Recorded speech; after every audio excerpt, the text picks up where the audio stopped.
This video is why do rods break, or why do fishing rods break?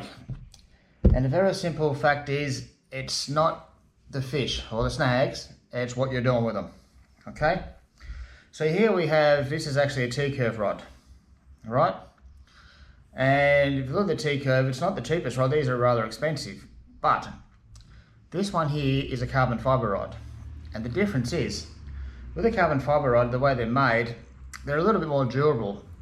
And you'll see they're a lot more flexible in the tip, a lot softer, and you can bang them around a little bit more. You don't have to baby them and look after them as much as a graphite rod. Graphite rods, you really got to look after, okay? And basic breakdown between the graphite and the carbon fibre rods is, most of the carbon fibre rods in the shop, like your Divers and Shimano on your cheaper end, are usually carbon fibre rods. Not saying this is a T-curve, expensive rod, good name. Most of the cheaper rods you'll find are quite flexible in the tip. A little bit more give, and you can be a little bit rougher with them. And when we get to the carbon fibre rods, and when we actually get to the graphite rods, okay, they're quite a lot stiffer in the tip. Like, these things are really stiff all the way through, and you can't put much more bend in them because you'll snap them really easy. Like, the good example, this is an NRX, okay? This is the graphite rod. A very nice light rod, very expensive, but you have to baby it. Great fishing rod, fighting fish, fantastic. Nice natural bend all the way through. You're not going to break this thing, it's awesome. But you can't leave it on the seat of the tinny and bouncing around, or on the back of the ute bouncing around. You chip it or dent it, this thing's going to break. And the easiest way to tell graphite rods is usually they're a lot stiffer on the tip, okay? And they're usually a lot more expensive, like Zodius rods. Graphite rods, very stiff, nice and light, but more expensive. Great fishing rods, great lure rods. You get a lot of good action out of your lures with the stiffer tips, but you have to look after them a lot more, okay? Compared to carbon fibre rods. Carbon fibre rods can bounce around, a little bit more give in them, so you don't have to panic as much. Okay, so that's the difference between those two rods. So when you go to the shop, you'll actually feel one will be a little bit softer on the tip, and you can give it a bit more. That's usually, like I said, carbon fibre rods. The ones that are lighter and very stiff in the tip, like really stiff, and they feel a lot lighter, they're the ones you have to baby. They're graphite, so they're the ones you got to look after, but they're the best lure rods because they get the action. Okay, so that out of the way. Next thing, when people break these, I've heard every story under the sun about all the big fish and this and that and everything else. I've heard it all, guys. I don't take much notice of it. Simple fact is, people think they're fishing like with the old glass rods, and go home and nearly tie a knot at the end of it. You're not going to break the old glass rods. These things you have to look after a little bit more, especially the graphite ones. Okay, so basic breakdown with these rods, guys, is when you're going home, you got your nice new carbon fibre rod or your graphite rod. The carbon fibre will take a little bit more, but will still break fairly easy. I'll show you in a minute. I'm going to break this thing. This is a what, $300 T-curve.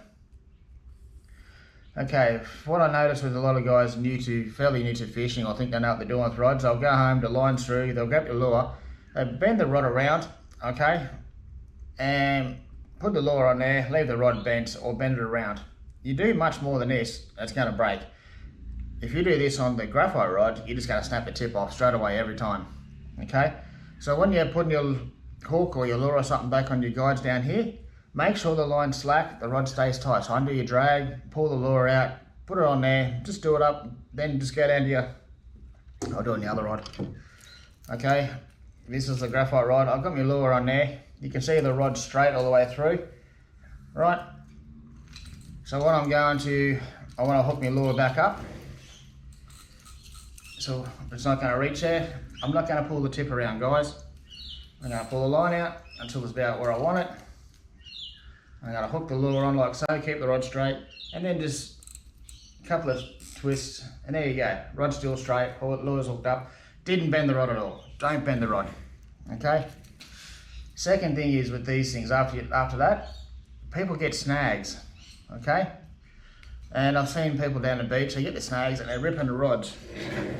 Like, they lift the rods up like this, trying to break the snag. I pull the snag, breaking. All you're doing is putting an unnatural bend through this rod here. Unnatural bend, okay? So think of this, unnatural bend in these rods, very, very bad.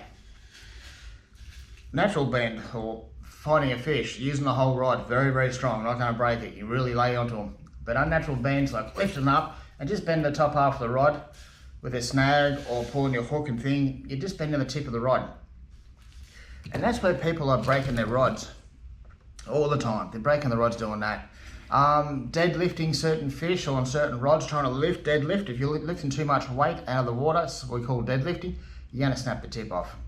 That's why nets are invented. That's why we've got gaffs. Even friends with hands, go grab it. Stop trying to deadlift things. The other thing is too, when people are putting in the cars, I see this a lot, they put it in the car and they get the tip and they push the tip up against the back window so it buckles, bends, trying to get the rod in. Don't do that. With the graphite rods, you're going to break the tip off every time. Okay? Carbon fibre rods, a little bit softer on the tip, you can get away with a bit more, you can bend them over, you can put the lure down, but I'm still going to suggest don't bend the rods, even these things. Do what I just said, pull the drag off until you've got enough line for the lure or hook to hook your guide.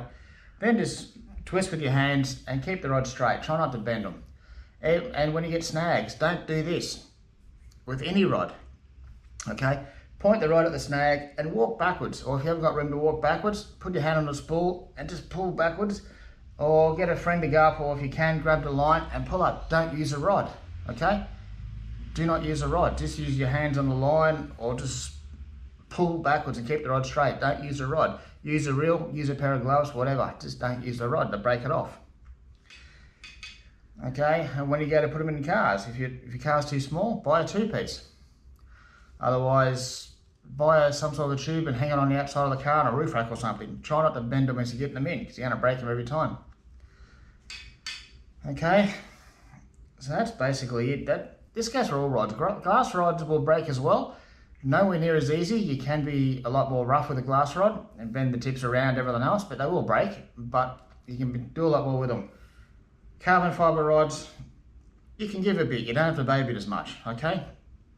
And like I said, the difference you'll know because they're quite flexible on the tip. Then when you get to the graphite rods, I find the best lure rods of all, but very stiff. You'll feel the difference in them. They're really stiff and really light. Like this is an NRX. It's one of the most expensive rods you're going to come across. Graphite rod, have to baby it. No bending the tip because you'll snap this thing really easy. But fighting fish, natural bend, very strong, great. What we're going to do now, let's see how much this carbon fibre rod will take. It's going to be interesting. We're going to see. Didn't take that much. Unnatural bend here, snapped out a bit in the middle. Snapped out a big bit in the middle. Okay, let's go get it. See?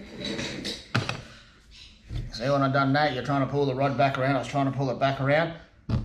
Didn't take that much effort to snap that. Okay? It'll take even less with the graphite rod, a lot less. So just remember when you're fishing, putting away, storing, whatever you're doing, hooks, don't get an unnatural bend in your graphite or your carbon fibre rods. Try and keep them nice and straight as much as possible. They should be only bent when you're hooked up to a good fish. Don't high stick. When you high stick, the rod's up and then it's got a funny kink on the end, the tip. You'll break the rod doing high sticking. So like 10 and 2, up and down wind, 10 and 2, keep a nice natural bend through your rod. Guys, you won't break graphite rods anymore. And another thing is, when you come into shops, don't go, look how strong this is, grab the tip and bend it around. Because once again, unnatural bend, you snap it. I find so many rods with broken tips in shops. Okay, if you want to test the rod, ask one of the staff to help you out, or get a mate and pull it down and put a natural bend through the rod, and then you'll know how strong it is. Don't grab it and bend it like this. When you're fishing, when you're standing here fishing, you haven't got a fish at your feet coming back under you, okay? So you're not testing it that way. Put a natural bend into the rod, pull down and out. So it's, and you'll see how it goes. You'll see how strong it is. Ask like a staff member at the shop, or if you've got a friend that knows a bit about rods, to bend it and test it. Load it up. Just don't bend it like this. It never works, and fish don't do that anyway. It's unnatural, snap it every time. Anyway guys, I think I've raved on enough about this. It's a bit of a shame actually. It was a nice T-curve. Actually, it was a brand new T-curve rod. Anyway, we've got to do these things for videos. Guys, I hope you got something out of that. Hope you learned a little bit. And well, I'll see you next week. See you then, guys. Bye.